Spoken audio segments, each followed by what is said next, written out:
Good morning. Good morning. How are you, my entrepreneurial friends? This is Monday. This is a new day that you have never seen before. And I'm looking forward to making this day super exciting for you, getting you launched out in the right way. Alexa off. I have to tell the smart speaker to shut up for just a minute. Alexa off, because I'm excited about this. I've decided to do this thing. In my professional career, I've been a sales trainer and a sales manager and sales speaker for a long time. But some of the happiest days of my life was when I was managing a sales force.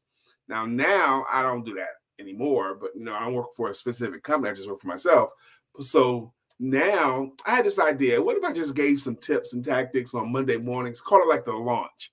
When I had a sales force, I used to imagine it like I would load my salespeople up into a big giant slingshot that was in my head. And I would pull the slingshot back taut, and I would release my sales force out on the unsuspecting sales world. That's what I thought the Monday's meeting was for, was to pull it back taut and release the entrepreneurs out into the unsuspecting sales world. And I'm going to do that today. I'm going to spend up to, it might be less, but up to a half an hour.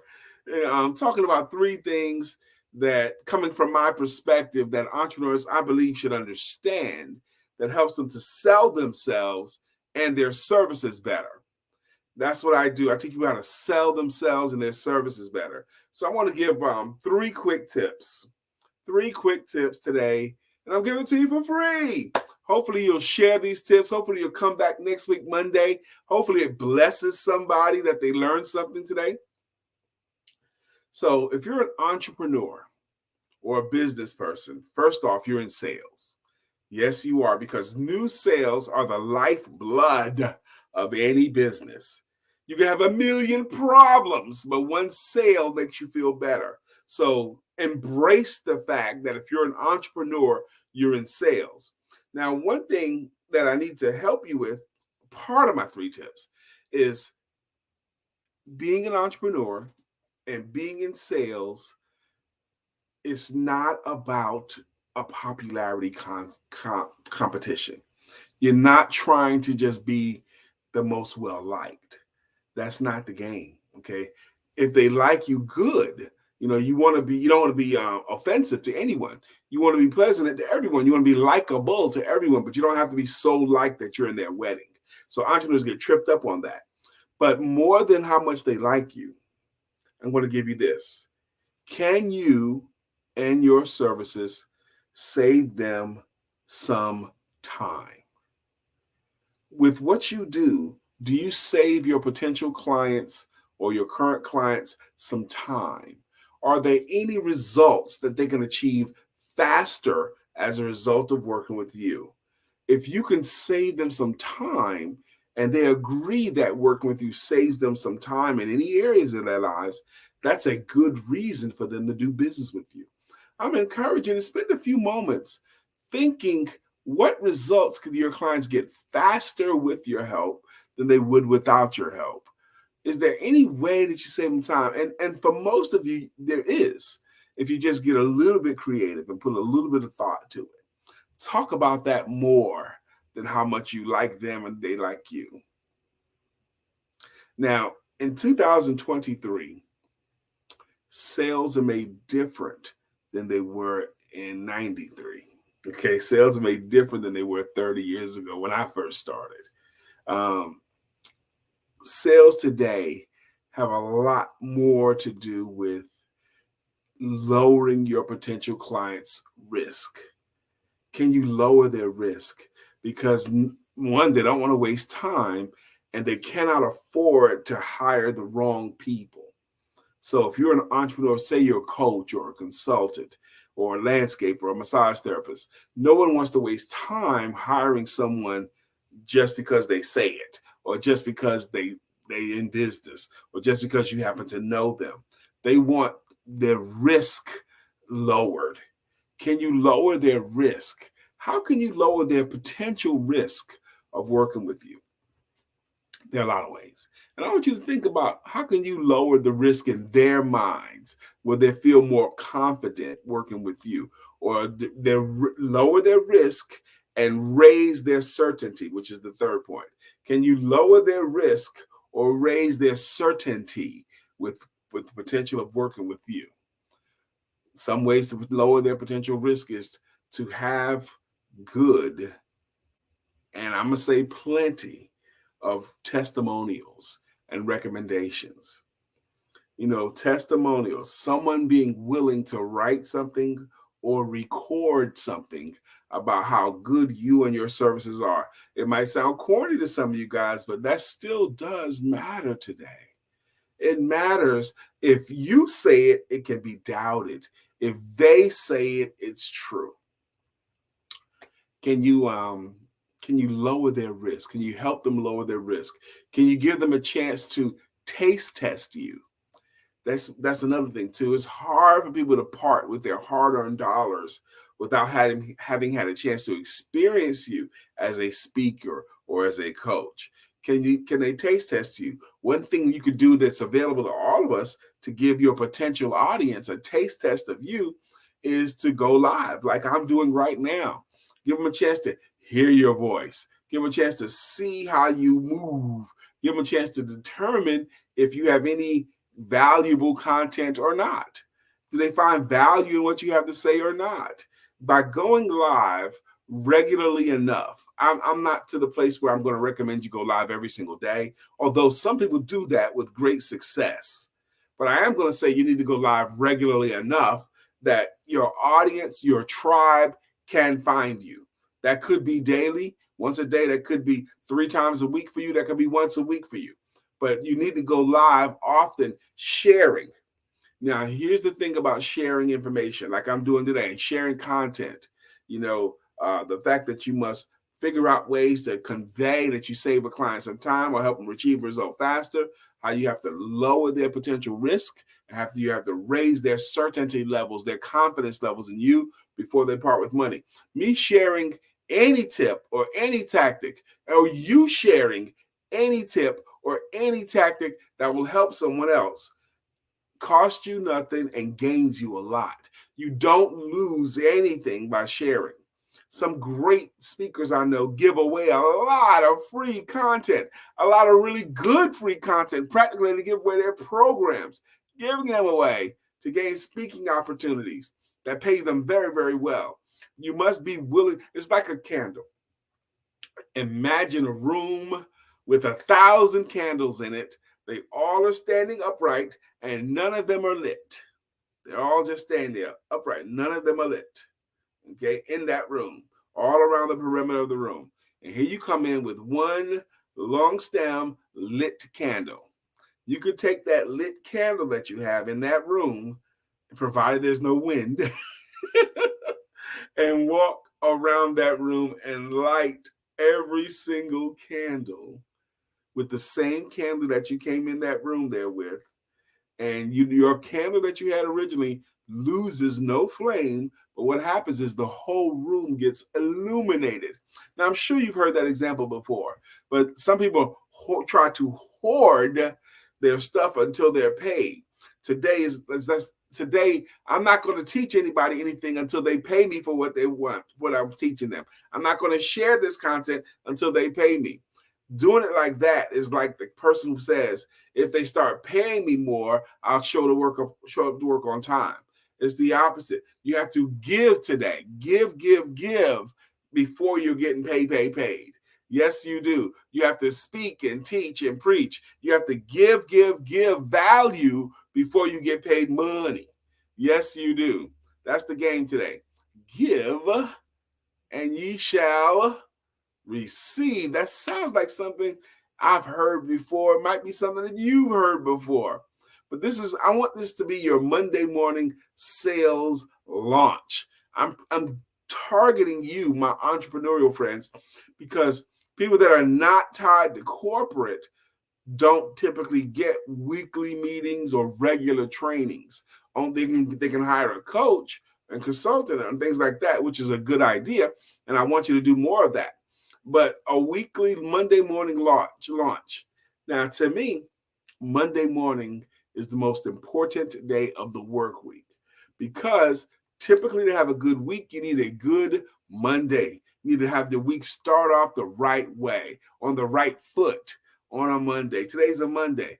Today's the day I want you to redouble your efforts. Today's the day you need to make extra calls or send out extra messages. Today's the day you need to work harder, because if you end Monday satisfied with your work efforts, the rest of the week is a breeze. So I know I originally said I'm going to be here for 30 minutes. I'm not going to, because I came and did what I came to do. I was efficient in my time today. I wanted to talk about some things that you needed to know to have a successful week. Focus on how you save your clients some time and share that message as much as you can. Work with you and they'll be able to do what faster. Figure out ways, get creative. How can you lower their potential risk? How can you raise their levels of certainty in working with you?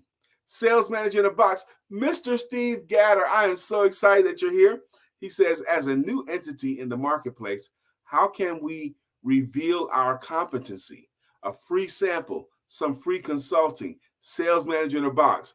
Man, Steve, you taking me back. I remember, oh gosh, that had to be 90, oh my gosh, no, 2008 or 9 maybe, where Steve Gadd and I and a few other amazing minds was brainstorming the idea of sales manager in a box and sales management company on call, that kind of thing. That idea still works, I think, Steve.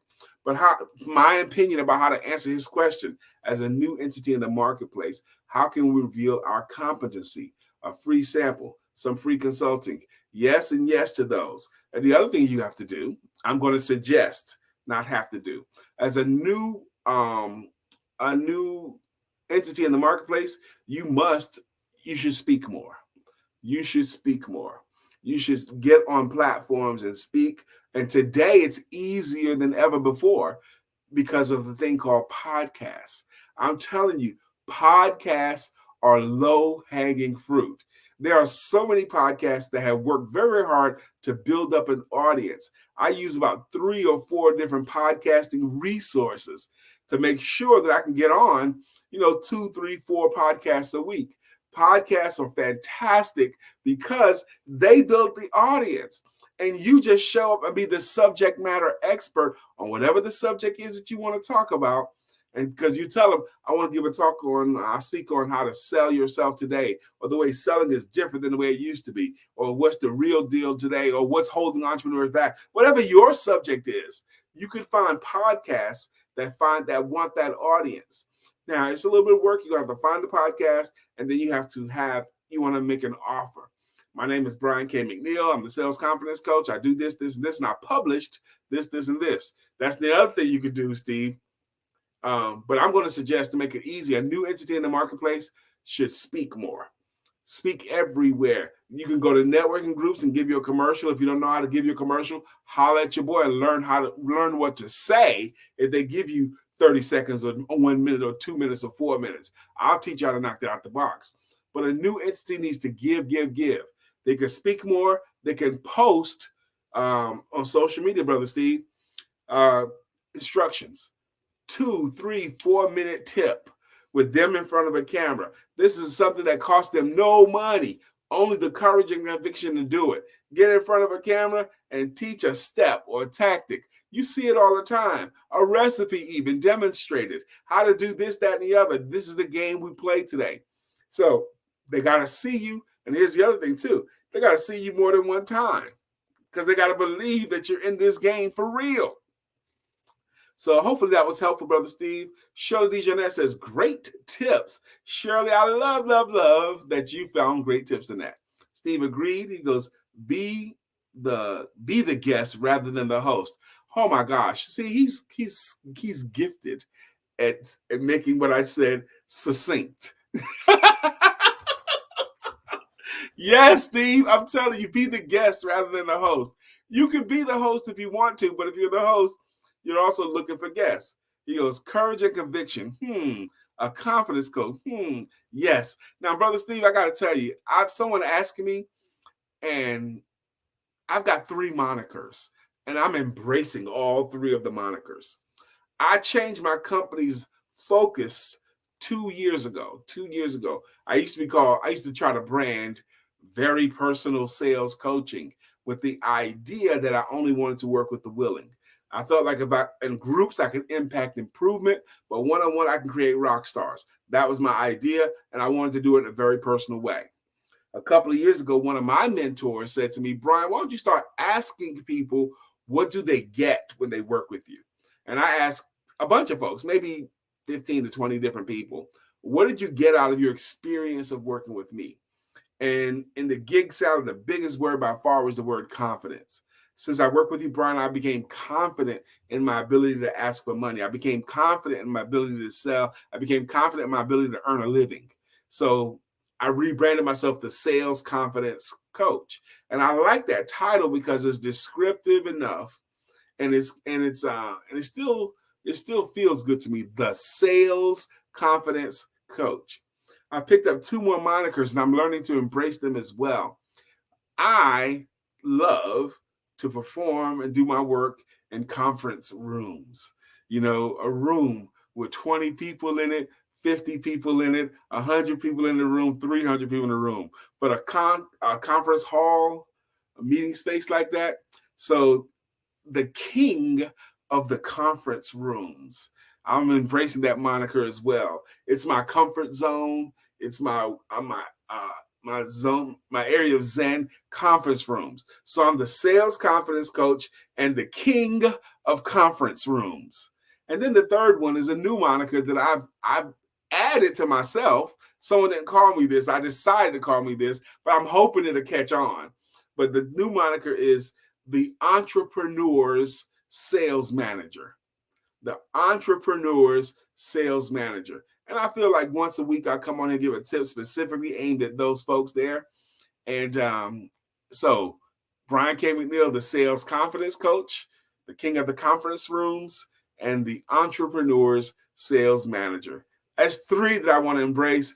I might need to just embrace one. But I wanted to talk about just these points today. I could talk sales every day for a year. 365 days a year and not cover the same subject. I could teach different things about the areas of selling and aspects of selling that much. I surely could. But today I didn't want to give you everything, but I want to give you this thing. Think about and convey to the marketplace. You need to convey to the marketplace how you and your services will save them some time, how you and your services will help them to achieve some result faster. If you can help them achieve a result faster, you should talk about that. How you must lower their potential risk and raise their certainty levels. That's where I'm going to end it today. I'll see you guys. I'm going to my work day now. I'm going to have a good work day because it's Monday. Thank you for joining me, Steve, and choosing to post something. Thank you, Sister Shirley, for choosing to say something. Thank you for everyone who chose to come through here, whether you spoke up or not. My name is Brian K. McNeill. God bless you. Have a beautiful Monday.